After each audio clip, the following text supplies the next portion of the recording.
बिस्मिल्लाहिर्रहमानिर्रहीम। मैं हूं सेनेटर शेदा और आज मैं इस असेंबली को एक अजीम मशवरा देने आया हूं। मशवरा ये है कि सब सेनेटर डूब के मर जाओ।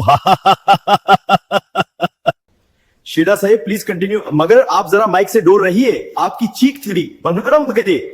मेरी गुजारिश है कि इस मुल्क का सबसे बड़ा मसला है केला महंगा होना, केला से होगा तो पोटेशियम लेवल कैसे ठीक होगा। और दूसरा मसला, रोड पर लिखा होता है हॉर्न ना बजाए। अरे भाई फिर गरी को उठाएगा कौन यार? शेदा सही कहता। और सबसे अहम बात